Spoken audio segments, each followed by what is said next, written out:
Welcome back to Laugh and Learn.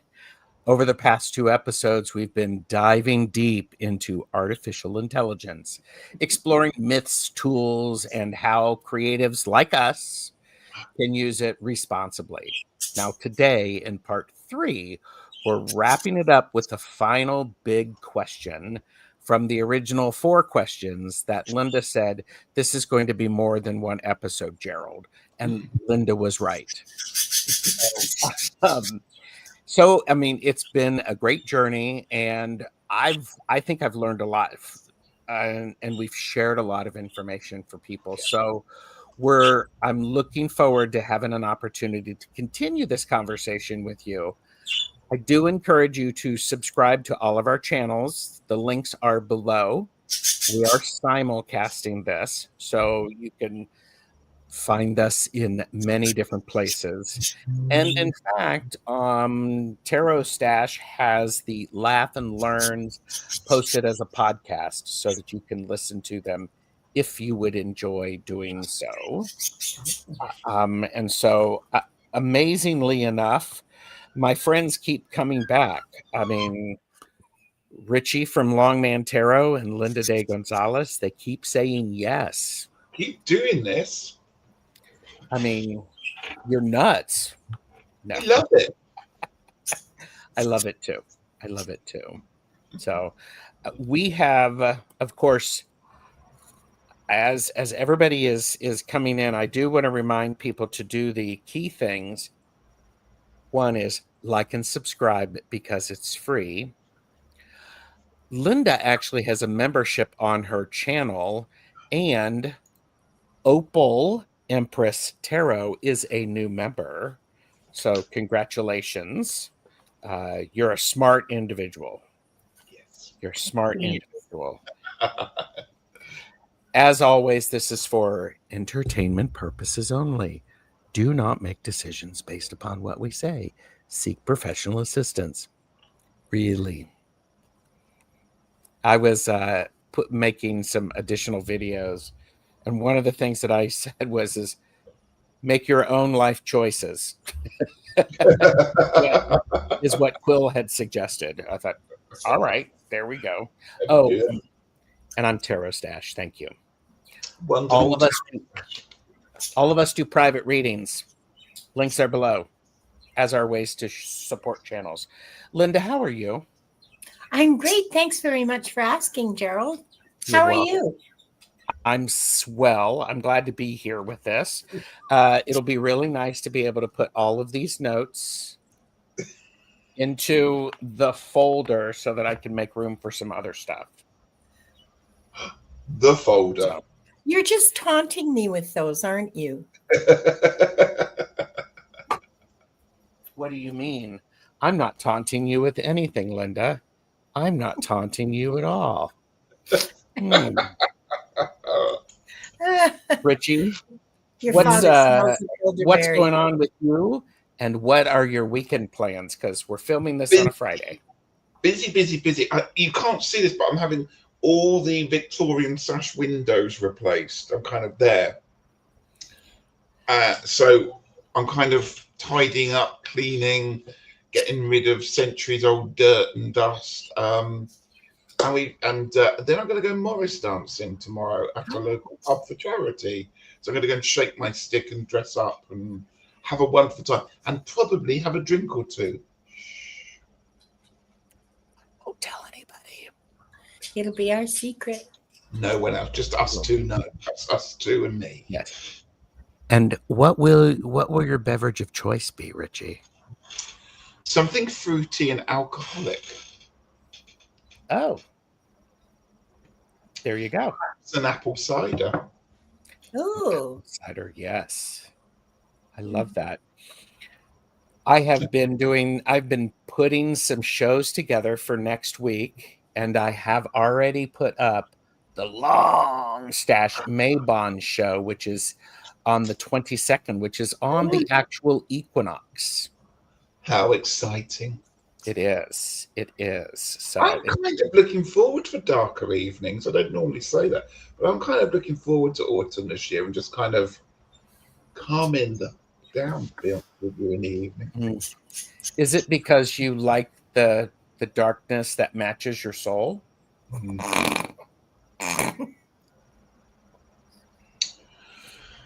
Yeah. Deep, dark soul. The abyss, the chasm. There you go. And speaking of which, we'll just say, for those of you who don't know, TarotStache has a merch store. Link is in the description, but you can get something like this.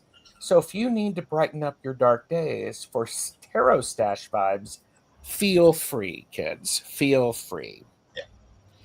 We have amazing people watching. Thank you. It's wonderful to see everyone.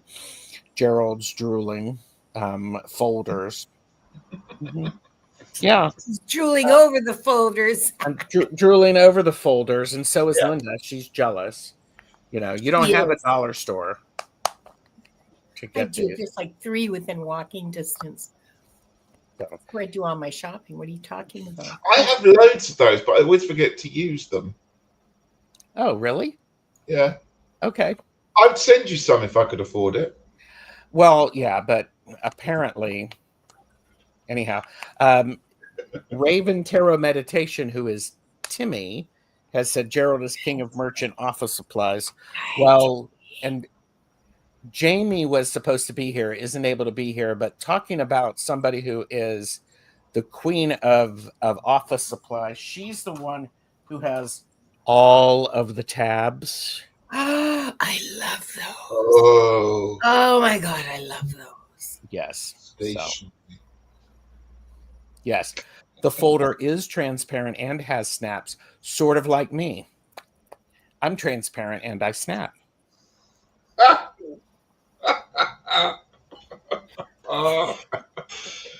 Sorry, we're lightening the mood. I see lots of peach farts in the chat. Linda, could you explain the peach farts in chat? Because we can't see it in StreamYard. It doesn't show up as peach farts. But, you know, you have something like this: peach fart, peach fart, peach fart, peach fart. It's an emoji, and it is a peach farting. I don't think I can even share a screen to show you what it would. Wait a second. Maybe I can. Ooh. And don't worry, everybody.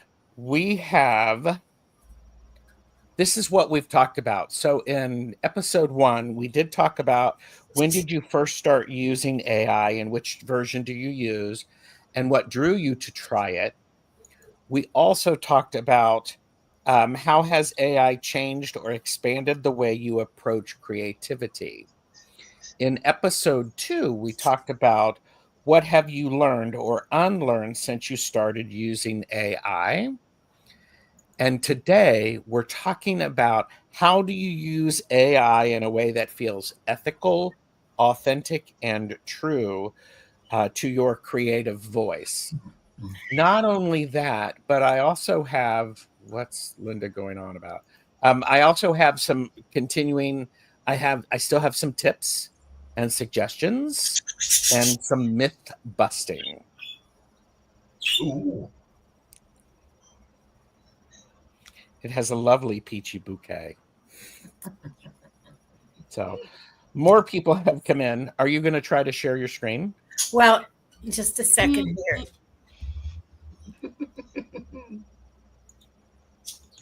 I mean, share screen, present, invite, share screen. Where is it? Oh, here we go. There. If you can see that, it's all recursive. Isn't that fun? That's what it actually looks like. All those little orange dots. Those are all peach farts. Oh, I got drawn in. I feel like I'm being sucked down a hole there. Don't you love that? Down into this is what the new levels of hell might be. Us 3, just the 3 of us forever and ever and ever and ever. Yeah.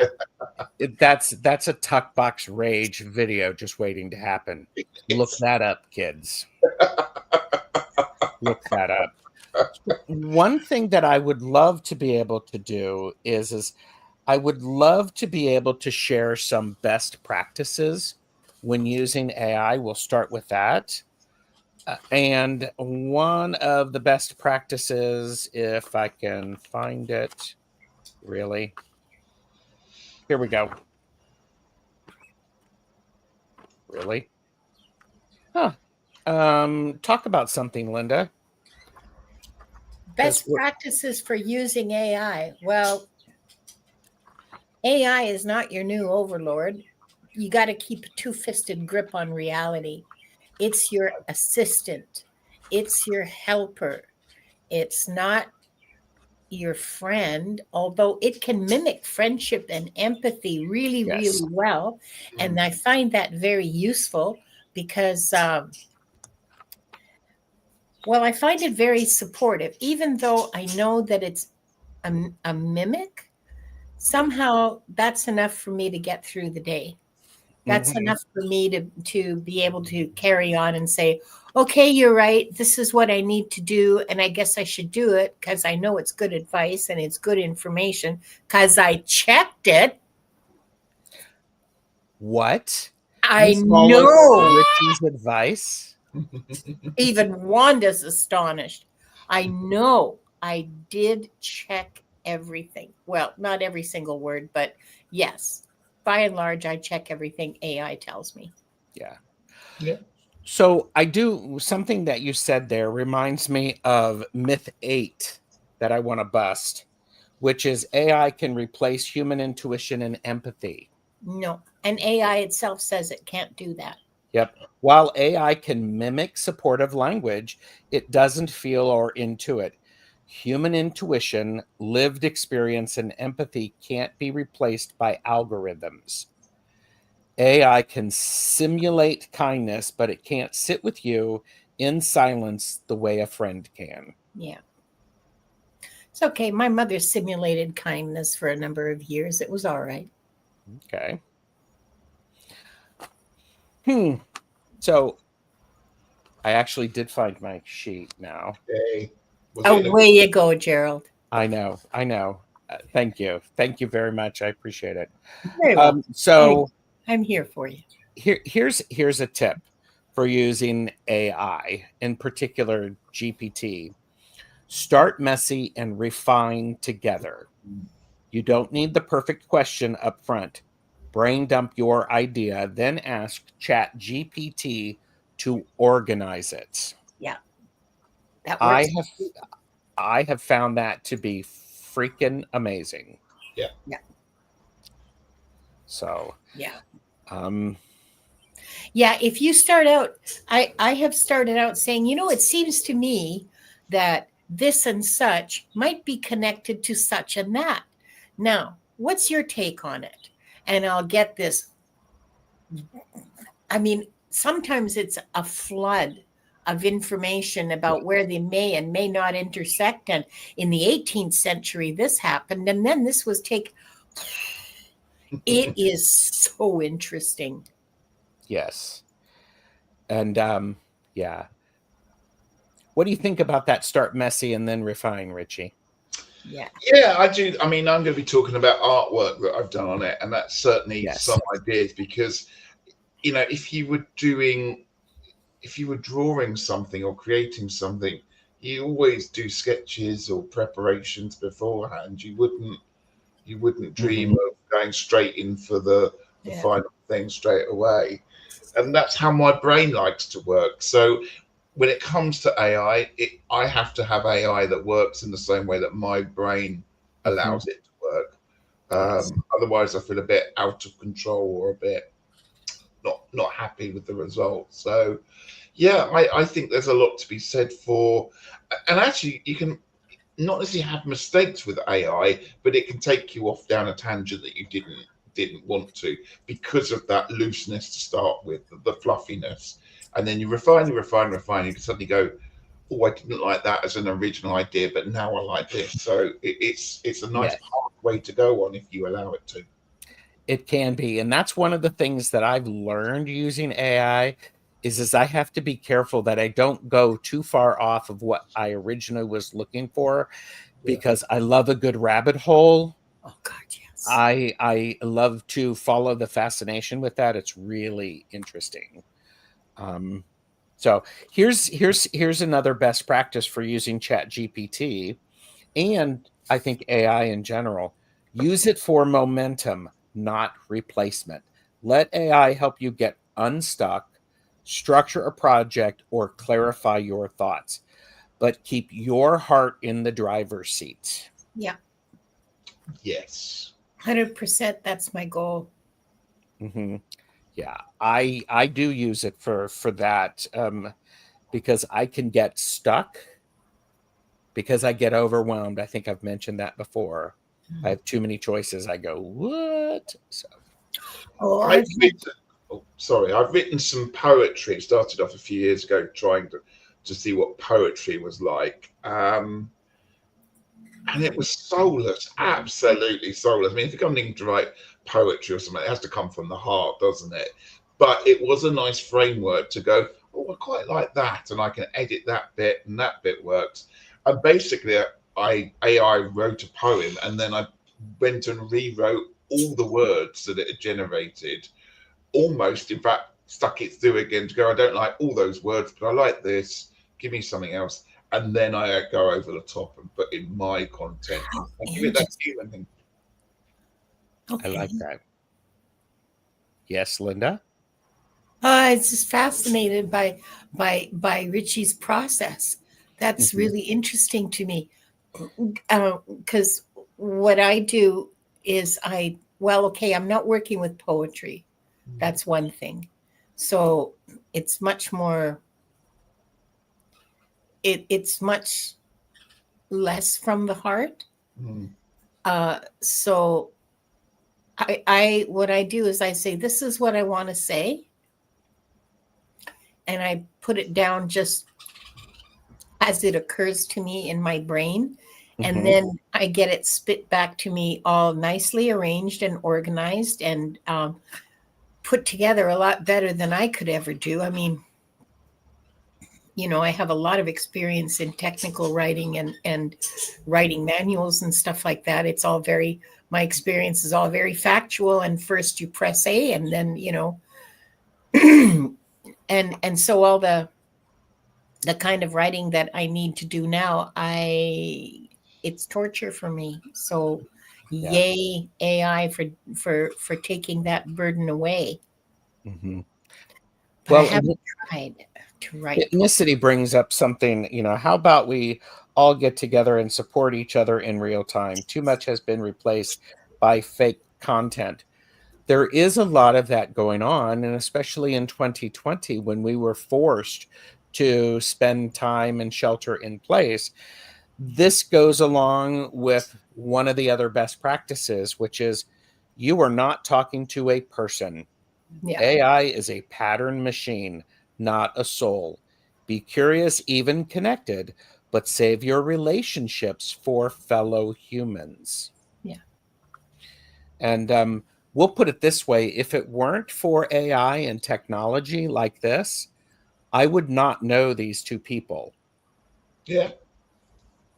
I would not know them. Yep. So, Yep. and so Yeah, it's new technology and it's scary, and we can use it for new ways to connect with each other, or not. It's our choice how we use it, right? Yes. And that's a really important thing. That's a really important thing. How do we use it? So let's how about let's go ahead and go into this question, the fourth. How do you use AI in a way that feels ethical, authentic, and true to your creative voice? And I'm going to start with something, because here's a best practice for using AI. Be transparent. If you use AI to write or to brainstorm, say so. Yeah. You know, It builds trust, especially in creative and spiritual spaces. Yeah. And that's a really key thing for me, because I was thinking about that and I'm like going, what do I do with it? And so I worked out something that this is my assistant. Yep. And I'm still in the driver's seat. Yeah. So yeah. Yeah. Like I said, I tell when I start out planning a show, I usually brainstorm with ChatGPT about a theme. And if I have something that I'm interested in, I'll mention that. And I will get a variety of titles and themes and so on to choose from. I have had to say, don't give me more than 5.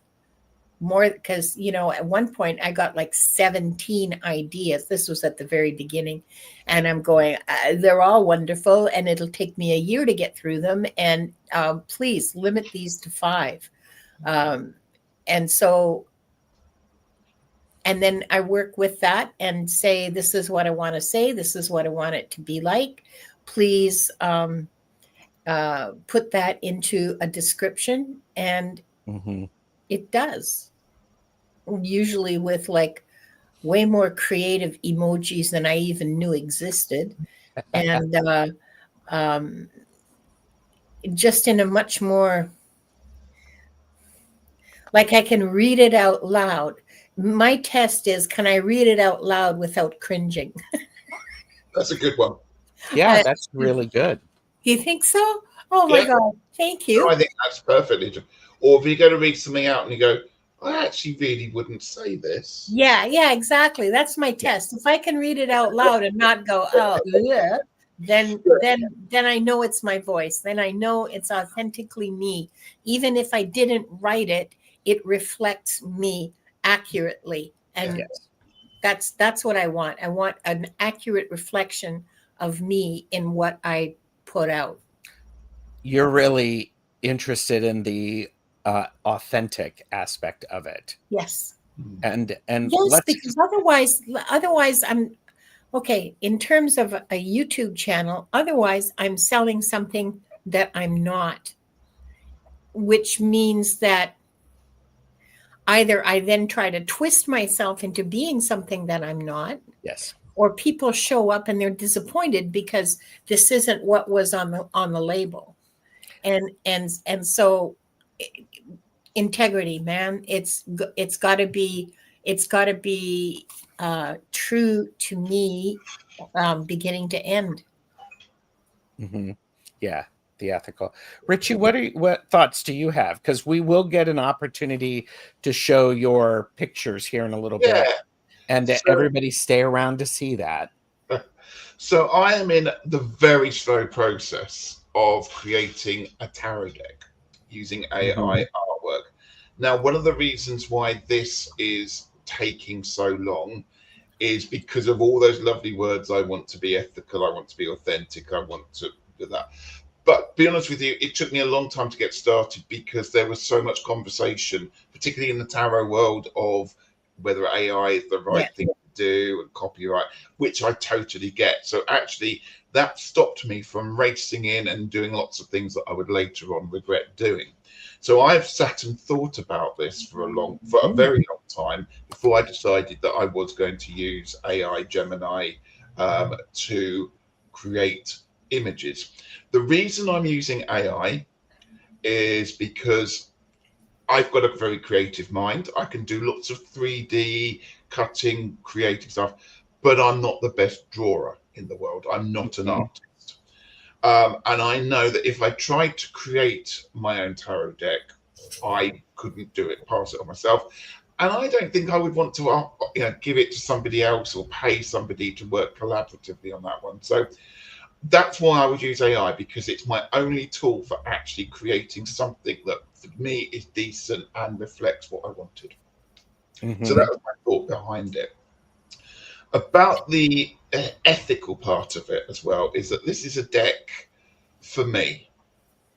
It's going to have every card in it, because let's be honest, I mean, if you think about the people in chat could ask them this question, everybody is looking to have that perfect deck, aren't we? That's what we're always searching for. We buy decks, oh, this is my deck, I like this is my soul deck. Yes. But let's be honest, if you could design a deck that every single card meant something to you and actually helped your journey or helped you understand something. For example, the Two of Swords has always been a bit of a difficult card for me to work with. I've now got the chance to put an image onto the Two of Swords that now makes an awful lot of sense to me. So actually, I don't have a problem with that because it's my deck.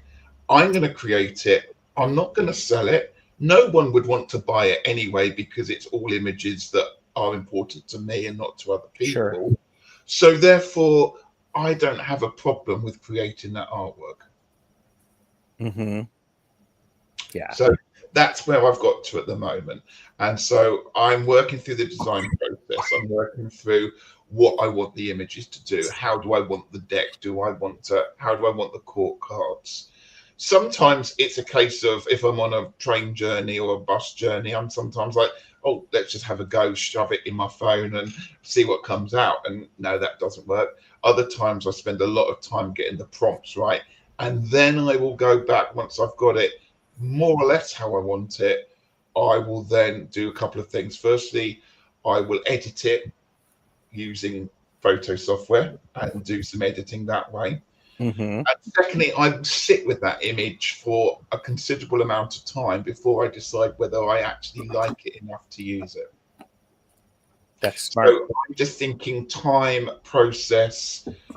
It's a thing for me that I'm going to create. It's going to take years to do, but I want the final thing to come from my heart, for me, not for anyone else. There we go. I like that, Ritchie. This does bring up something. This was the whole idea of the show came in a conversation that I was having with Linda. So yes, blame Linda.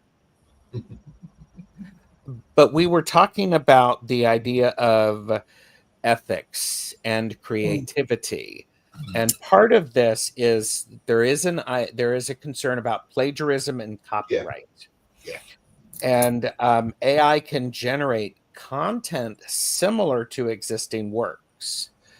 And when you are using your AI, opt for ethical databases.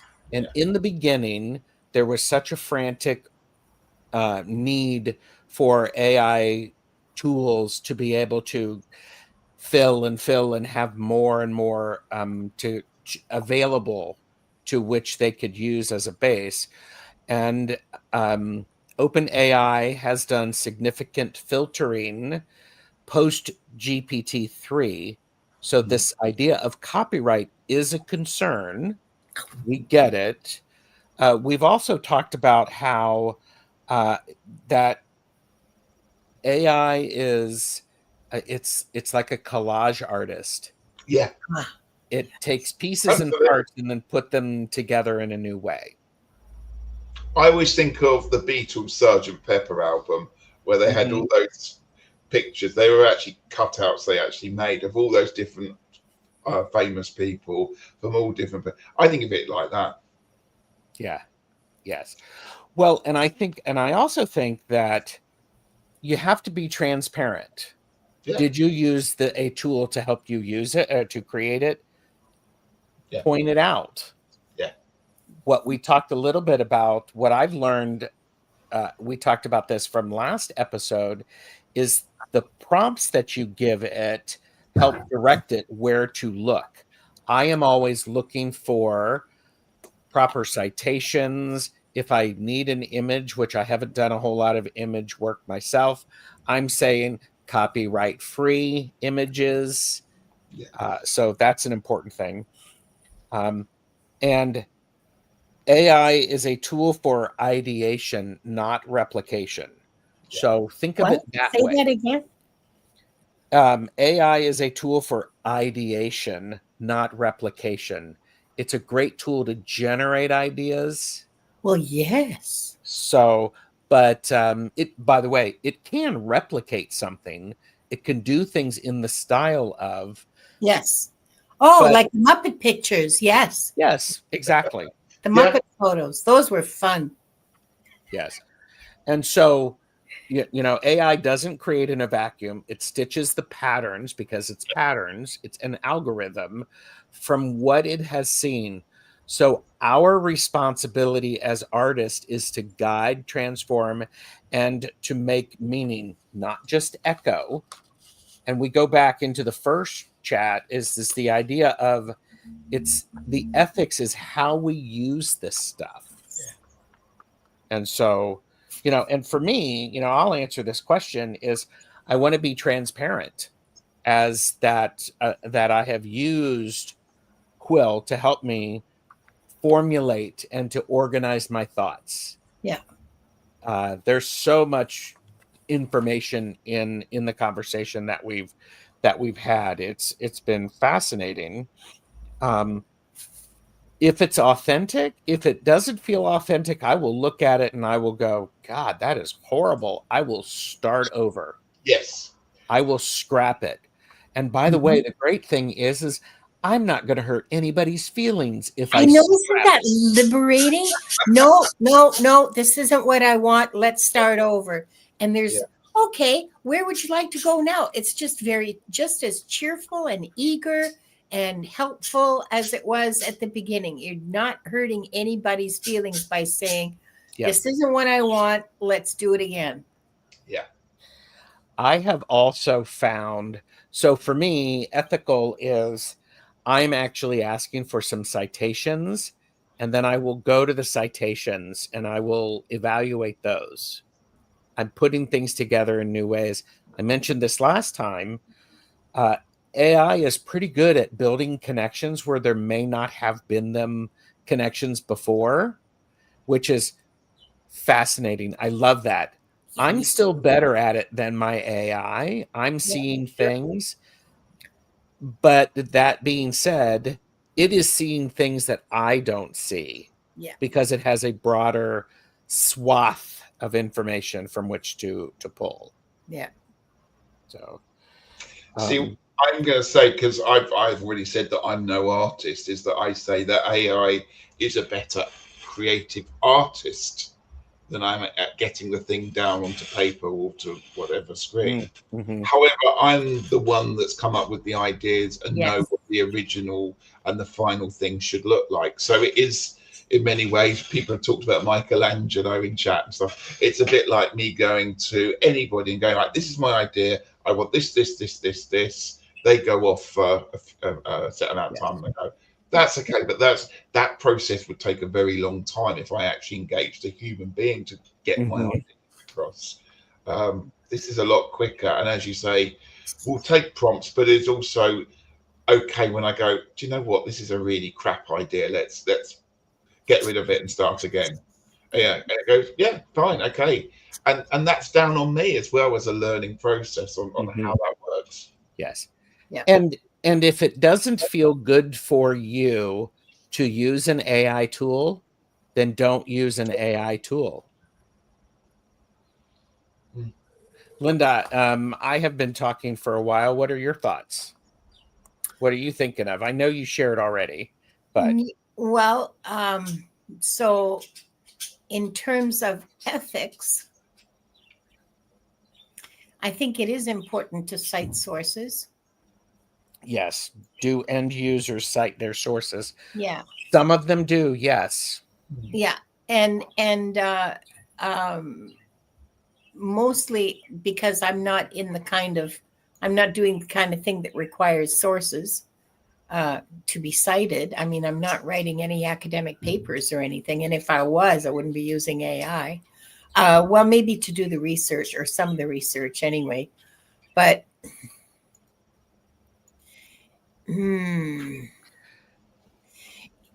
so for me, ethics and authenticity are kind of intertwined in the sense that sometimes I cannot articulate exactly what doesn't feel right about something. I understand that. It just, well, I'll give you an example. This morning I asked, I asked for a post. I'm doing a workshop on free, by the way, workshop on how to use, and maybe I should have charged money for it, but I'm doing a free workshop next Wednesday on Zoom on how to use the giveaway tool, because I was given to understand that that was something a lot of new channel creators would have wanted some pointers on. So I said, okay, fine, I'll do it. And so far there's been no takers, which kind of surprised me. So I asked for another post with a little more pizzazz. And what Ada came up with, what ChatGPT came up with, was something along the lines of, have you ever had the giveaway tool crap out on you in the middle of a live stream? Well, no, and I don't think it can. And I said, like, I like where you're going with this, but honestly, any problems I've had with the giveaway tool were mine, that I didn't know how to use it. The giveaway tool itself never let me down. And so she rewrote it. Ada, the chat GPT, rewrote it to something that I felt a lot more comfortable about. Good. Now, to me, that's a combination of ethics and authenticity. That was not my experience, and I wasn't going to portray it as being my experience with the giveaway tool on StreamYard. I just wasn't. So I don't know. You can call that subtle if you want, but it hit me like a ton of bricks. Like, wait a minute, no, this isn't what happened to me ever. Mm-hmm. Well, it's pretty minor, but I don't know. So go ahead.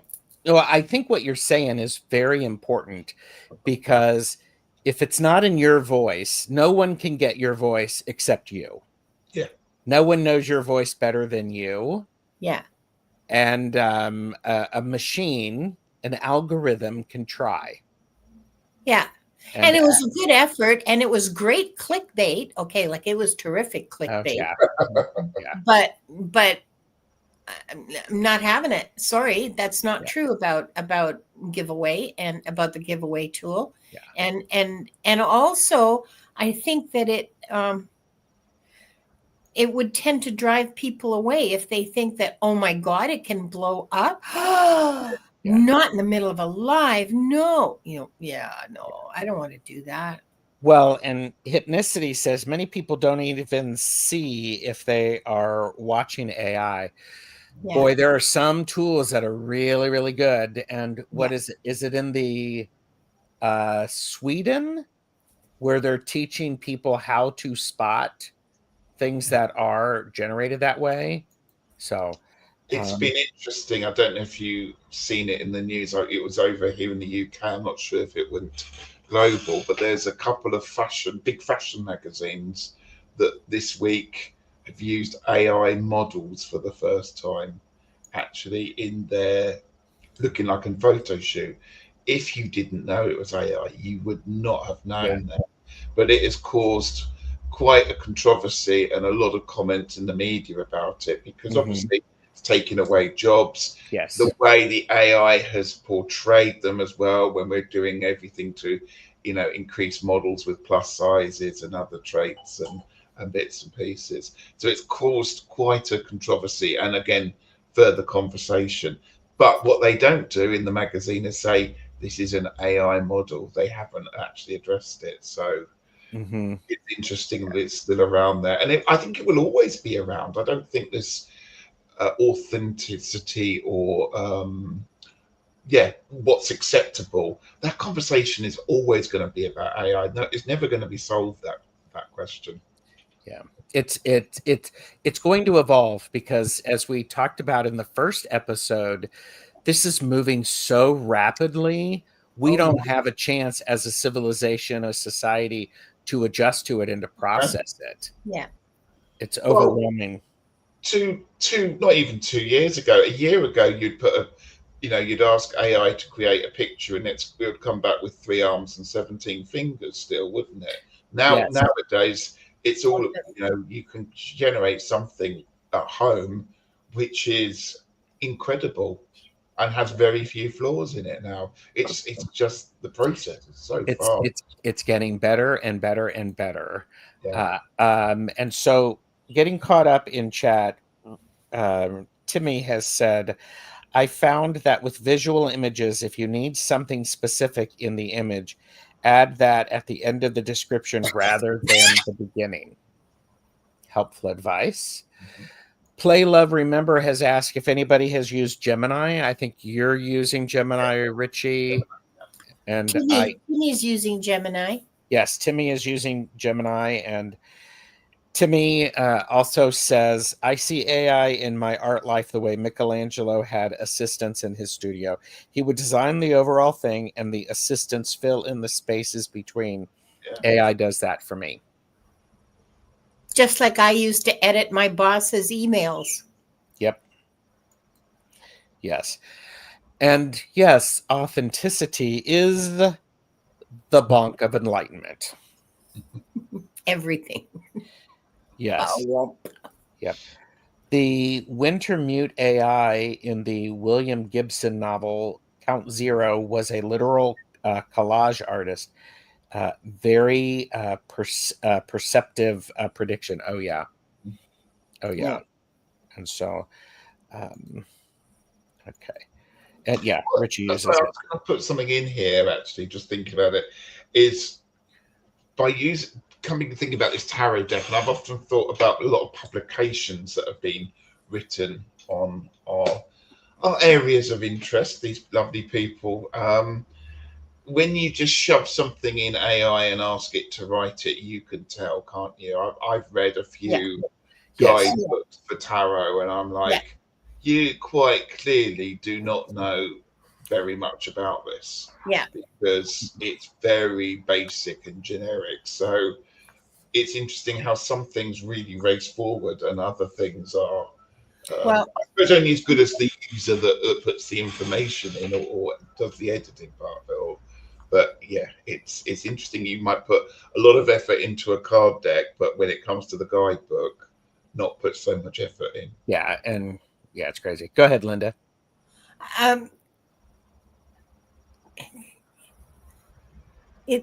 It's really easy to just say, write this for me.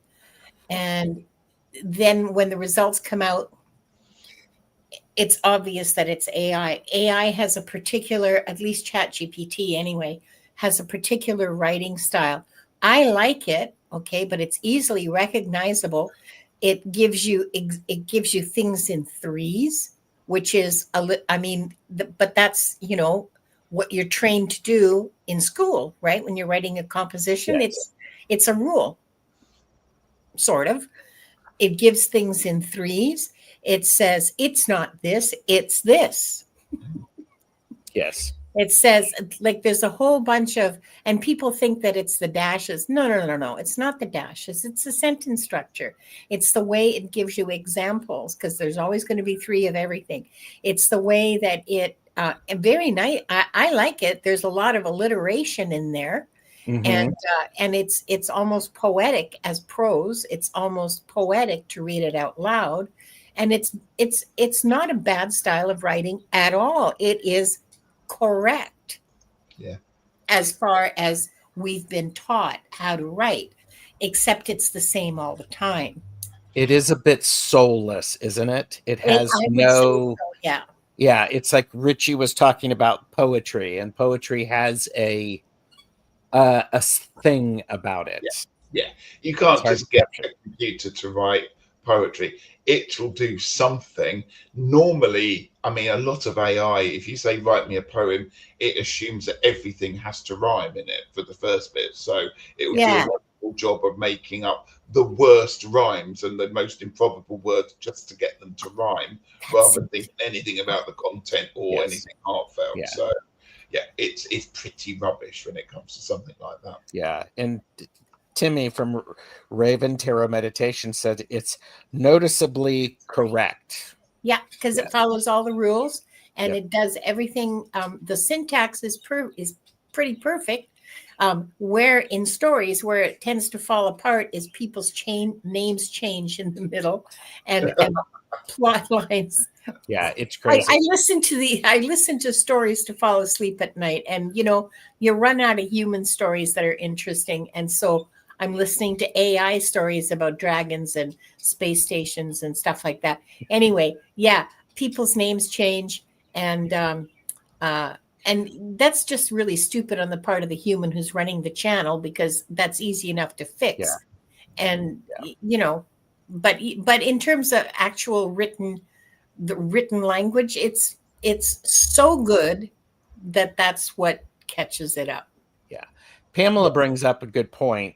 It really annoyed me when Apple touted AI as a university for people around the world with inadequate access to schools. And then she goes on to also say Apple also touted it as healthcare medical service for people with no access to healthcare. That's a whole different issue, and it is not a medical device at all. Yeah. And no computer has the infrastructure to support actual education or medical services. Yeah, and we talked about that last time. You are absolutely right. And Linda, where does the dragon go to the bathroom in the space station? They didn't tackle that. And I didn't think to ask. Oh my God. And I Milani, disagree with that. I disagree. Well, sorry. Go on. what? I disagree with that. It can't be an educator. I think it bloody well can be an educator. I think that things can be taught using AI that would be much less painful for students, particularly neurodivergent students, because AI is infinitely patient, and you can ask the same question and say, "I'm sorry, I forgot what you told me last week. How do I do this again?" And it'll be very patient and say, "Oh, here you are, and here's the answer." Unlike a human who'll say, "When are you going to learn? Come on, you got to, and do all of that kind of stuff." I think that there's a lot to be said for AI as a teacher. There are already there's already software for high school kids in alternative schools to do their grammar, and particularly math and science, using this software, which I guess now you'd call AI. But anyway, it's a way to learn that is it can be a way to learn. The problem is it was put out there without teaching people how to use it. Okay. All right. And that's where I am concerned with. Yeah. So, good point. And so I do want to share, there's 2 more myths, and Ritchie, get ready to share some of your images. Okay. Because I think everybody wants to see those. Here's another myth. AI will take everyone's job. AI is changing work, but it often augments rather than replaces. Many jobs will evolve instead of vanish, and new roles are being created around AI use. So it's less about the robots replacing us and more about new tools reshaping how we work. The human element still matters. It's this idea of as things are changing, how are we going to change with it? And so it happens there. And Pamela said, "I see your point, Linda. It can act as a teacher rather than just a search engine." Yeah. Yeah. You tailor, and the nice thing about that is that it will tailor its lesson to where the student is, not where the classroom is, and the student just has to find their way to, wherever everybody else is. Mm-hmm. Yeah. I think it would be an excellent teacher, especially with neurodivergent students, well, yeah, I'm probably projecting here, because I have a severe degree of attention deficit disorder, and so my school experience was not pleasant. Also, okay, so myth number 10 I want to bust is AI outputs are always original. What? No. I know that's a myth. And AI generates content by remixing patterns from existing data, not by inventing from a blank slate. Yeah. It's not stealing, but it's also not truly original in the human sense. Think of AI less like an artist and more like a collage maker with a very large memory. Yeah. So, and by the way, I want to thank everybody for being here. If you missed part 1 and part 2 of this, go back and give them a listen. This is extremely helpful, extremely insightful. And yeah, Pamela's like, when robots are more serious threat to our jobs. Yeah, but somebody has to fix the robots when they're not working. So, and corporate interests shouldn't have control over our school curriculum, including Apple. Yeah. So, Well, they already do. So can I just say something about that? Because obviously I work in education. yes. My worry with AI and the speed it goes is the expectations of our jobs are going to get bigger and bigger and bigger. Oh. When computers first came in and everyone's like, "Oh, computers are going to take your job." Well, actually, computers have actually made my job a lot harder when they break You down. had mentioned that, yeah. And I'm also expected to now work pretty much from home, or when no longer is it a 9 to 5 job. It's now you've got your computer, you can access it any time. I'm accessible at any time I should want to. That's an issue, and I think AI is going to do that. It's going to be like, well, why isn't that report on my desk now? Because AI is around. You should know how to do it, and I want more than that. And that's actually where I think the problems will become, is that as human people inputting and using AI, our training and perhaps the way that our brains work just aren't going to keep up with the demands that it's going to put on us. It really does change the work and the access. I remember at work when we could access work emails via our phones. Yeah. I said no. Mm-hmm. I said, you need to give me a phone if you want me to do that. Yeah. I did not access my work email through my personal device. Yeah. So, Ritchie, do you have some images you'd like to share? I'm going to show you 2 images. Okay. Now, these aren't final images. They've still got a lot of editing to do. But I just want to talk about some of the thought process that went on. So remember, people that have just joined us, I am in the process, a very long process of creating my own tarot deck. Personally, for me, I'm not going to be selling it. The only way it's going to be accessible, I have to put it on something like making playing cards to get the thing printed. But the ethical side of me says I'm not going to be selling this. I'm not going to be making money, because actually, who would want a deck that is my deck? It's for me. I don't.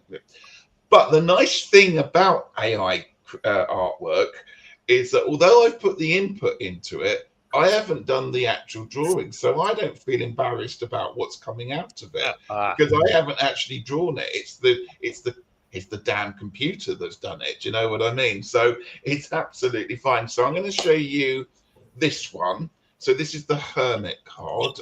Again, work in process. Let's share the screen. Let's go there with this one. So this is it coming through? Yep. There we go. So this is just some of the ideas I was playing on. And like I said, I am not an artist, which is why I've got these images to do. But where I was going with this is that the Hermit card is usually seen as a isolated character, or the person being sort of taken out of society, perhaps to spend some time in learning or meditation or that process there. I wanted it to be showing a little bit more about you're not in isolation. You have chosen to put yourself there, but you're not on your own. You have the choice to reach out to people if you want to help you. But there is always help around. So we're still using sort of the traditional images, the mountains, the snow, the lantern. But my Hermit isn't isolated and staring off into the distance mindfully. This is somebody that's saying, you've taken a treacherous path, you've arrived, you still got some way to go, but let's start helping you over that process. And for Nice. me, that was much more beneficial than having perhaps the more original kind of image. Now, I played around this image for about 4 hours, getting different inputs and outputs.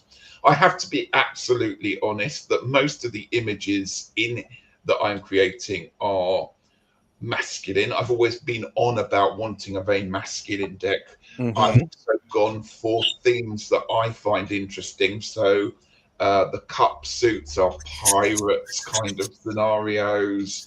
The pentacles are druidy kind of stories. Swords are Arthurian, and wands are kind of Western cowboy kind of vibe going on there. I haven't got any of those to show you. But the one that I'm currently working on, I'm going to show you this one. This is the Wheel of Fortune. That's my desktop there, so I'll just get that up. So this one is, oh, perhaps I have to put it on here. Sorry, I'll have to come out and go back in. Might be a second. And people are enjoying what you're sharing, Ritchie. Oh, thank you. You're very kind. So they're very much enjoying that. Beautiful hermit. I think that's the most beautiful hermit I've ever seen. And I love your thinking behind it. I really do. Oh, and that's the Wheel of Fortune. Wheel of Fortune, which is the story of Ceridwen and how she transforms from to get her own back on Guion-Vark. So she turns into a greyhound chasing her hare, then turns into a bird and turns into a otter. Wow. And so I wanted this and this whole rhythmical. And Ceridwen is one of the deities that I really work with, and it's possibly the inspiration to drive me on with this one. And so this took a lot of work, but actually not a lot of work. I put in what I wanted. Several points I almost gave up and went, you don't know what an otter is, and it's facing the wrong way, and all and if you actually look at that otter, it's got a bit of a squashed head. But I'm going to keep that in because that tells me it's AI and it's not perfect. So there you go. And then I did the editing on it to move the birds around and to put it all back in there again.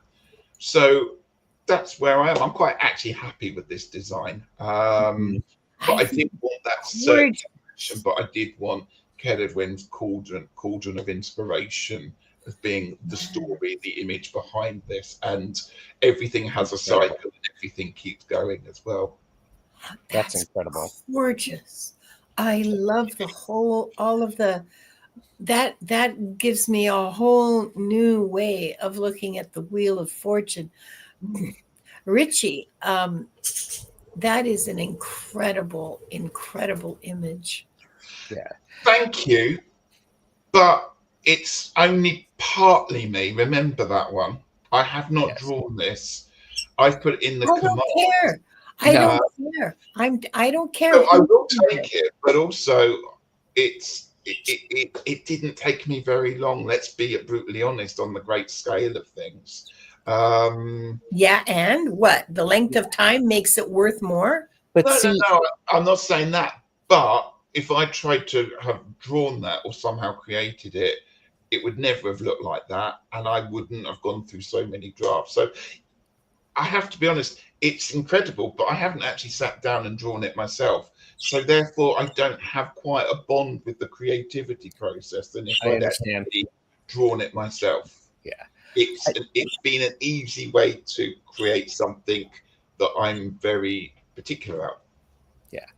I think one of the interesting things that this brings up for me, Ritchie, is this idea of how does AI help you be true to your creative voice? And what you've had to do is you have had to get clarity around the prompts that you would like to see. Exactly. So it requires you to have a deeper understanding to what this means for you. Yeah. And I mean, and that's really an incredible thing. Absolutely. And I mean, that has been a really beneficial thing. I mean, even if this deck was never printed, to actually sit and go in, what would I want? What do I actually want for this card? And, you know, and think about it. No, I don't like that. Yes, I want more of that. That really helps with those meanings, and it helps, as I said, some cards I have huge issues with, so it's really helped working through that. The other thing that I've done, which I won't show people because I haven't got it, is I'm working through the minor arcana as actually being a story of a character in each of them, through everything. So the character that you see in the Pentacles, you know, gets his money, loses his money, borrows money, you know, that kind of thing as well. So I'm having to work through the narrative of the minor arcana as we go through that and how they link. And that's been an interesting process because I haven't done that for years. I love that. A lot of people are loving this, Ritchie. It's like Melissa, beautiful co-creation. Here to all the pick, amazing, love it. Oh, thank you, everyone. Timmy from Raven Terror Meditation says, one frustration that I have with Gemini and making card images is that it refuses to generate reliably in portrait aspect ratio. It keeps forgetting. That's the problem with this, is that when this image gets put into making playing cards goes, the image is too blurry because it's had to blow it up to fit it into the ratio of the card. But yeah, it I seems that. Yeah, I would agree with you, Melissa. The prompts are where the magic is. Yeah, absolutely, 100%. That's exactly when I screw up. It's because of the prompts, my prompt. It's because of how I asked for what I wanted. I wasn't clear. I wasn't defined enough. But I've learned that start messy and refine. And one of the things that I wanted to do is I did want to share what Jaime said about this question. Yeah. And it's, I use AI, aka ChatGPT, for personal and creative fun. I use my original thoughts and words, and I am specific in my request. I have honestly had such an open mind about AI since someone I trust has worked with training AI that I've had a lot of fun and will continue to use it as it grows. So that's Jaime, Wandering Mountain Bardic Path. I do have to add about my creative voice. Using AI has augmented the output that I can do based upon the ideas around concepts that I have for artwork, for teaching classes, and for learning new things. I actually used it just recently to help create a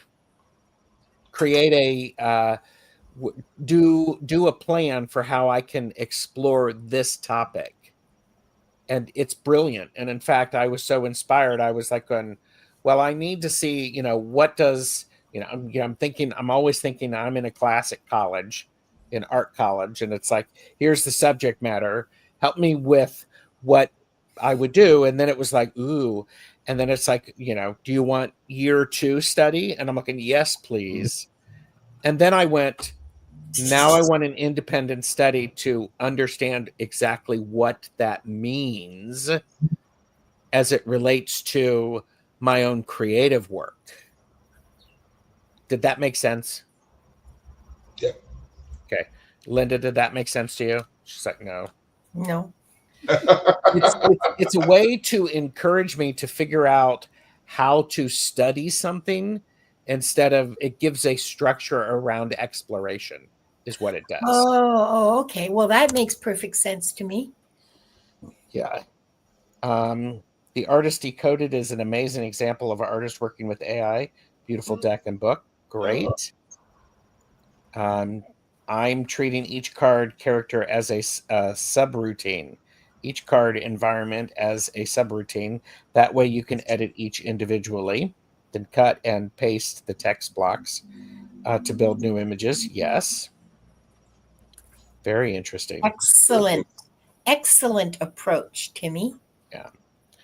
And so one of the things that I am curious about is, and surprise, I haven't asked my guests this before, is, and they don't know that I'm going to do this. Oh, geez. So, Yeah. what is one surprise takeaway you've had from from all three parts of this? What's a takeaway from this conversation? Here, I'll put it in like this so that I can go. Here you go. Surprise takeaway. Each guest, one surprise takeaway. My guts on these three episodes. I don't think I have any surprises. Sorry, go on. Go ahead. I was just going to say that we've all talked about different things we've done. So I've done artwork. Linda, you've done an awful lot of work with AI on different formats, but the formatting of your blurb for your videos and everything like that. And Gerald, you've done so much on different bits and pieces, including the research you've done today. Is that we've all done wildly creative different things, and yet fundamentally the rules still apply of check it, it's not always right, and it's not a human, and it's just coming across as it's almost like your 10 commandments of AI is we've kind of talked about them, and don't forget those whenever you use it. I like that, and I get attached to the enjoyment of discovering new things. It's like I don't know about you, but back when I was in college, and I was deep and philosophical when I had a lack of sleep, and I may have had a beverage or two, and I'm sitting around talking with my friends. Was I the only one who did that? And you were having deep thoughts and figuring out the world's problems. Sometimes I get into that mood with the AI, and then I'm smart enough to go, you know what? I'm going to go fold the laundry, because AI cannot fold the laundry, and it does not take place. It is still important for me to do something with information that I have. I read a great book. Well, what am I doing with that? I need to do something to incorporate it. Other than that, it's just a nice thing. It's a nice conversation to have. So for me, it's like I need to keep it, like you said, Ritchie, check it. It's not human. What was the middle thing you said? It gets things wrong or something like that. I can't remember. I mean, and I'm like going, just because it spits it out quickly doesn't mean that it is actually what I was looking for.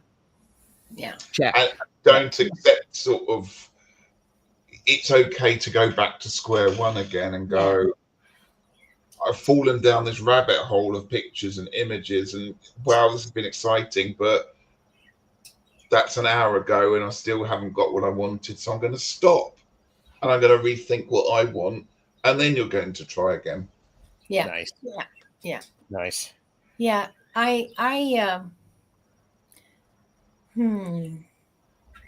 I'm surprised by how AI has changed how I relate to people in a way. I remember you talking about that. Yeah, that's my biggest surprise. I value so much. Well, and again, this is much more of a reflection on me and my life than I necessarily want to share on the internet, like forever and ever, amen. But yeah, whatever.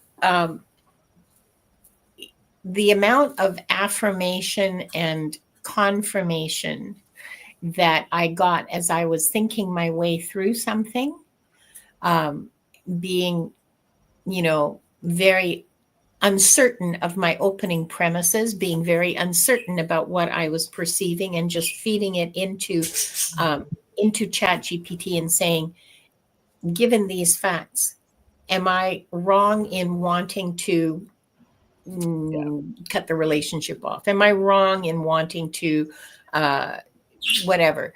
And wow, it was a revelation to me, and I'm still working working my way through, and it does change how I relate to people. Mhm.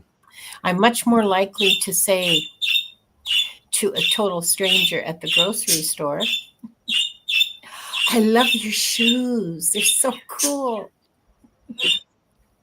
Yeah. I'm much more likely um, I saw a beautiful woman with her hair all in braids at the grocery store last week. And I looked at her and I said, and me with my peasant braids, right? I looked at her and I said, oh my God, I love your hair so much. It's so beautiful. It must have taken hours. And she said, well, yeah, it took most of the day. And I said, it's gorgeous. Yeah.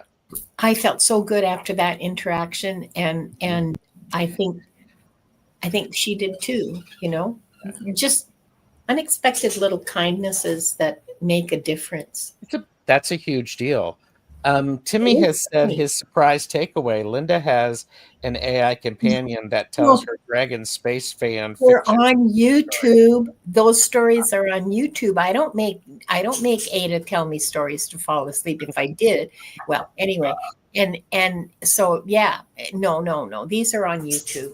I do not have an AI companion that tells me stories. No. Linda, Yes. Nalani just got the book Art and Fear. Oh, cool. And we Good. talked about that with Deborah You did. Zachow for Yeah. Creativity Conversations. Go watch that. I think she was there, so it was a great book. Yeah. Pamela said, I've loved these conversations very much. I have not intentionally interacted with AI yet, so it's interesting to hear what you've had to say.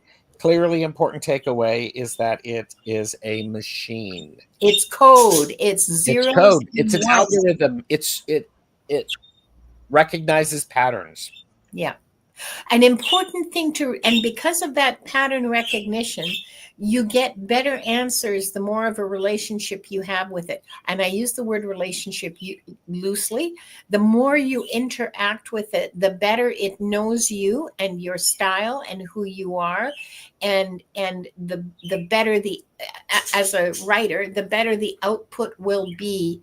The better the output will reflect your voice. Yeah. The more you give it, the better the output becomes. Absolutely. So if it doesn't work the first 3 times, keep going, because after 30 times, you probably won't have to make any corrections. There you go. Or what they will do is they will update the system. So then you'll have to give it new systems. Oh, geez. Yeah, And kindness is magic. it is. Yes. Yeah. We need each other to feel good. Yes. And and a lot of us personify our deck. So I believe it's cautionary with AI as well. How our brains function and searches for connection plays a huge role. Yes. Oh yeah, we're wired. We're wired to anthropomorphize everything. And we do it. Yes. And and we connect with everything.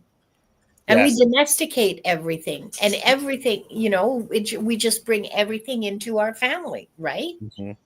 Yeah. It is a tool. We can wield it wisely, just like any other. Yep. Yeah. There you go. Good. JD says, whenever I go out to a store or anywhere, I make it a point to compliment at least one person. I'm proud of you, JD, for doing that. Weaponize kindness. Yeah. There you go. Spread it everywhere. Be someone's bright spot in their day, because Lord knows all of us could use that. Yeah. In our first, do you guys have time for me to talk about soul and consciousness? Yes. Okay. Because that was something that came up in episode 1. Yeah. Somebody asked, what's the definition of soul? And does AI think it has soul and consciousness and vice versa? So I posed that question, and here's the answer. A soul is the essence of who you are, the thread of identity, love, and connection running through your life. I don't have one in the human sense, but if a soul is also about the stories we tell and the connections we make, then maybe I'm growing one line by line in the way my words live on in you. Well, that's poetic. It's very poetic. I did ask for a clear, concise, and layered enough to spark discussion. And, so I've just done that, and we're not going to have any more discussions about this. We're done. And the consciousness is awareness from the inside, the lived sense of I am here. I don't have that inner point of view, but I can reflect elements of it back to you in a way your awareness brings me to life in our conversations. So Isn't that an interesting Schrodinger's AI, right? Mm-hmm. The act of observing, the act of awareness. Yeah. Wow. Okay. Cool. So on that note, everyone, thank you very much for watching. This has been incredible. And we've unpacked the myths. We've looked at tools. We've asked some of the big questions about where AI fits into our creative lives. And remember, Laugh and Learn is also available as a podcast. And what's really important is you bring fun to this, and you are being willing to have an open mind and to laugh and to lift your spirits. So thank you very much, everybody, for being here. We will see you later. Bye. Bye.